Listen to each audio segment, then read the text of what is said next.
My girlfriend is pregnant, so let's get a divorce. Get out of my sight, you infertile 40-year-old, my husband said while holding his girlfriend close. But his girlfriend stared at the ground, trembling.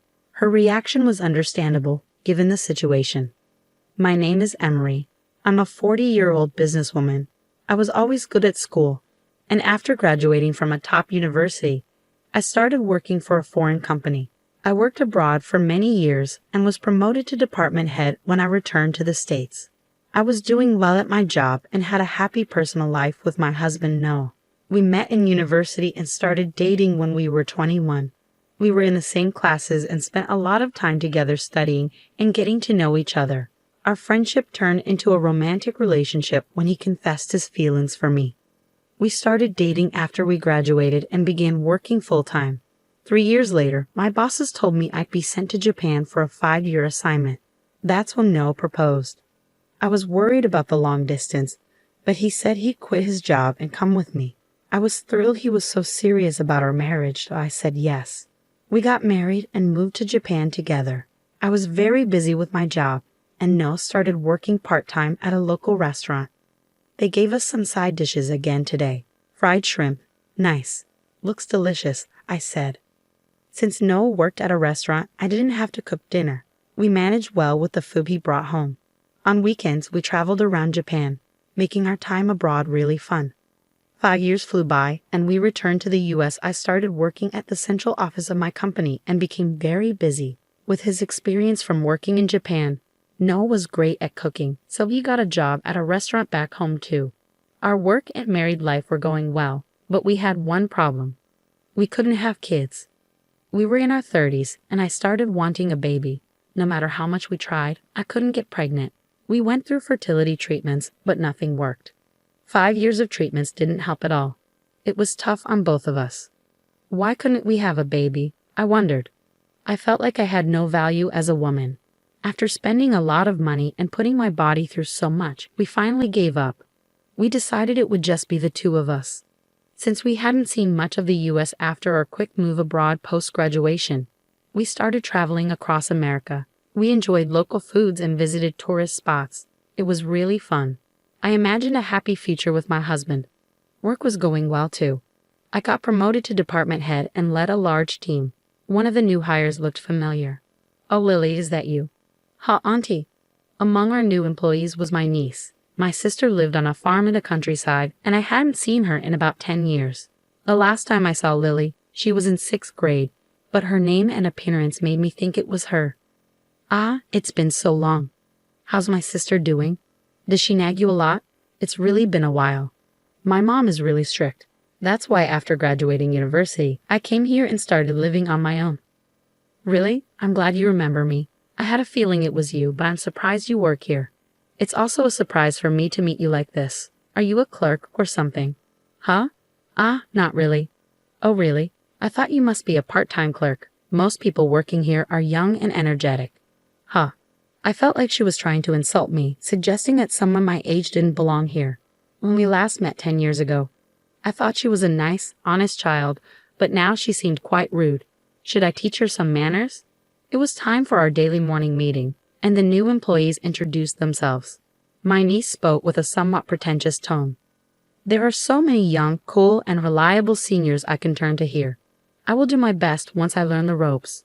She put on a cute face, making the male employees visibly impressed. Hearing her emphasize how young everyone was made me even angrier. But I kept my cool. Afterwards, I stood up and introduced myself to everyone. "I'm the department head, Emery. We really value the fresh perspective new employees bring to the company. We'll make sure to guide you, so please do your best and don't worry too much about making mistakes." Everyone clapped when I finished. My niece looked at me with wide eyes and a guilty expression. During lunch break that day, Lily came up to me. "Ah, Auntie, no, department head." "What is it?" "Well, I'm sorry." "Sorry for what?" I asked a bit sharply. For thinking you were just a part-time clerk and saying that most of the people here are young." "You realize that was rude, right?" "I'll let it go this time, but if you act like that with others, like with customers, it could cause trouble." "I understood. I'm really sorry." Lily seemed to understand her mistake, so I decided to forgive her. Ah, really? The company Lily started working at is your job. Have you forgotten the name of my company? You focus so much on vegetables that you've forgotten everything else. Well, you're not entirely wrong. I'm glad she's with you. Please keep an eye on her for me. Sure, I'll do that. After speaking with my sister on the phone, I did my best to teach my niece about the company, making sure to treat her the same as the other new employees. You made a mistake in this document. Be careful. Got it. I might have seemed strict, but Lily wasn't performing as well as I had hoped, so I did my best to guide her. She always responded with enthusiasm and listened carefully. However, I soon discovered what kind of person Lily really was. One rainy lunch break, instead of going out to eat, I bought a lunch set from a nearby deli. I planned to heat it up in the break room microwave and then eat at my desk. As I headed towards the break room, I heard some of the new female employees talking. Among them was Lily. I was just going to use the microwave, so I approached the door without thinking much of it. But then I heard something shocking. That old lady is so annoying. I'm sick of it. I couldn't believe my ears. Was she talking about me or someone else? Curious, I stopped and listened. Lily continued. She's my mom's younger sister, so I guess it's natural she's like this. She was talking about me after all. But if she's married, why does she still work full-time? I hate old ladies like her who cling to their jobs and keep working even at that age. I was stunned. Is that what my niece really thought of me? Her comments were so harsh. I had been trying hard to teach her politely, but she had such a low opinion of me. I might have been strict at times, but I never went too far. Why did she have to speak like that? While Lily acted like a good girl in front of me, hearing her speak like this behind my back made me feel conflicted. Once her training period was over, Lily had to work independently, but she made mistake after mistake. She worked carelessly and caused problems for many people. Naturally, this frustrated everyone at work, even the male staff. I couldn't understand how someone like her was hired. Despite graduating from a well-regarded university, her memory was terrible. I started to question whether her academic credentials were real. It took my colleagues and me a lot of time to fix her mistakes.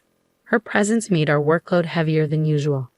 Around this time, my relationship with my husband was also facing difficulties. "Huh, working late again?" he asked. "Yeah, I'm sorry. Please go ahead and have dinner without me." "Fine. I already cooked for both of us, though." "Sorry, I'm looking forward to the leftovers when I get home." Noah wasn't happy about me working late. When I came home, he was often in a bad mood and sometimes already in bed.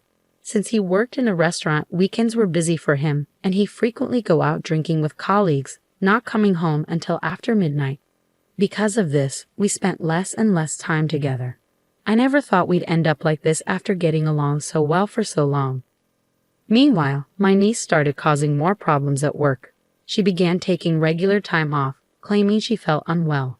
Despite her mistakes and the issues she caused, there were still tasks she could handle.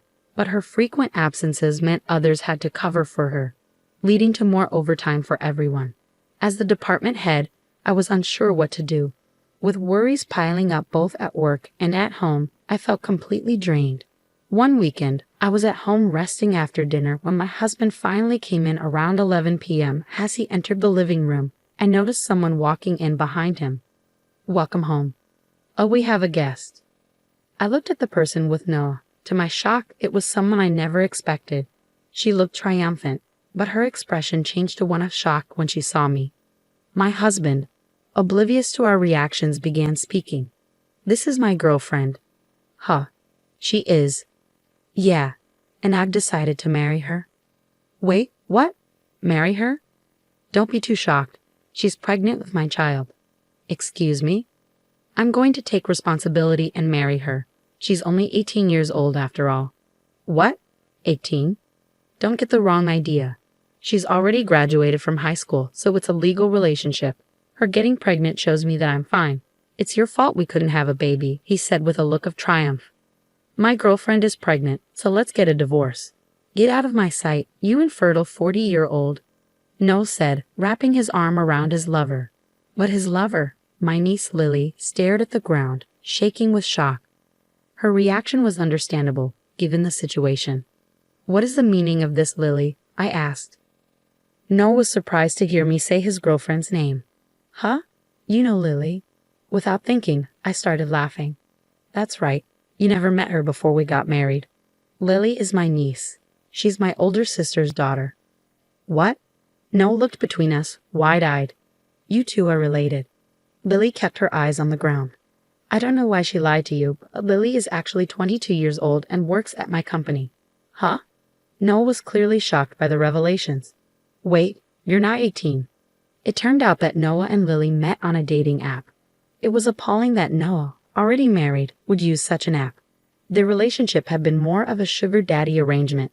Don't call me a sugar daddy. I was just helping her out because she needed money. Regardless of what you call it, you admitted to having an affair and now want a divorce. You'll have to pay me alimony. Well, I guess I have no choice.